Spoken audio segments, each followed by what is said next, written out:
तसव्वुर करें, दमिश्क की मस्जिद उमवी के मीनार पर खड़ा मुअज्जिन आजान दे रहा है और उफुक पर धूल का तूफान उठ रहा है।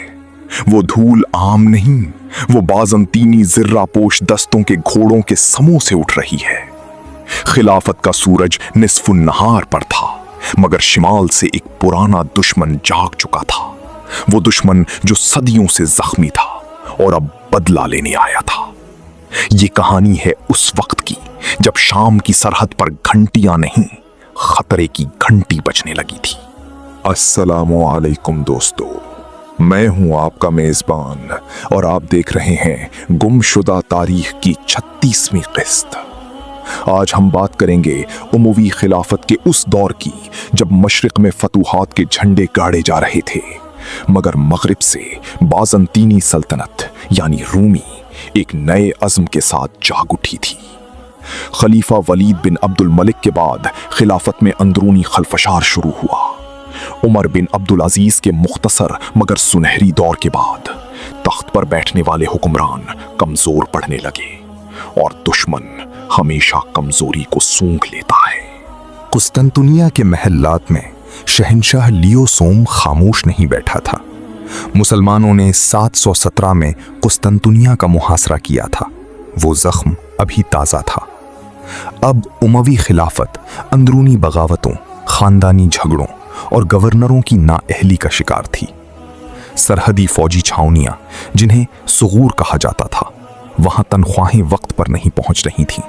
सिपाहियों के हौसले पस्त थे। मौका देखकर बाज़ंतीनी अफवाज ने अनातोलिया से निकलकर शाम की सरहदों पर हमले शुरू कर दिए। मलतिया, मराश और समशात जैसे सरहदी शहर जो कभी उमवी ताकत की अलामत थे, अब रूमी घोड़ों की टापों तले रौंदे जा रहे थे। मुसलमान आबादियां उजड़ रही थीं, कैदी बनाए जा रहे थे और दमिश्क तक खबरें पहुंच रही थीं कि रूमी आ गए, रूमी आ गए। कमजोर हुक्मरान तलवार से नहीं, सोने से जंग लड़ते हैं। खलीफा हिशाम बिन अब्दुल मलिक के दौर में जब सरहदों से शिकस्त की खबरें मुसलसल आने लगीं, तो दमिश्क ने एक तल्ख फैसला किया।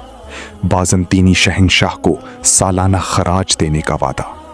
जी हाँ, वो खिलाफत जिसका सिक्का चीन से लेकर स्पेन तक चलता था, अब कुस्तुनतुनिया को खराज दे रही थी ताकि सरहदों पर वक्ती अमन खरीदा जा सके। ये मुआहिदे कागज पर तो सियाही थी, मगर हकीकत में उमवी वकार पर लगा दाग थी।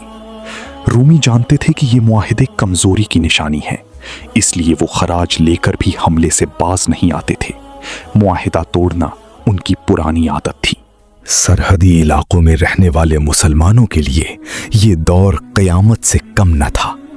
सुबह खेती बाड़ी करने वाला किसान शाम को रूमी लश्कर के नेज़े की नोक पर होता।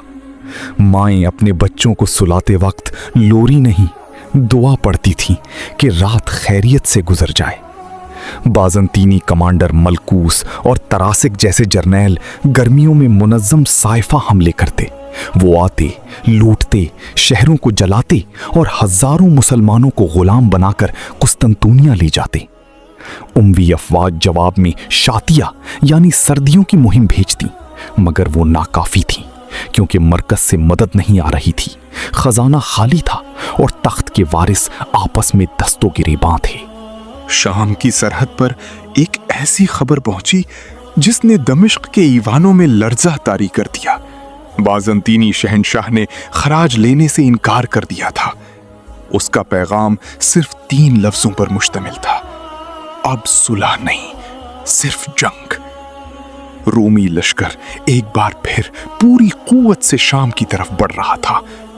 क्या उमवी खिलाफत इस तूफान को रोक पाएगी या शाम एक बार फिर आग और खून में नहा जाएगा? जानने के लिए हमारे साथ रहिए अगली किस्त में शाम का मुहासरा। ये थी आज की गुमशुदा तारीख। अगर वीडियो पसंद आई तो लाइक और शेयर जरूर करें। अस्सलामु अलैकुम।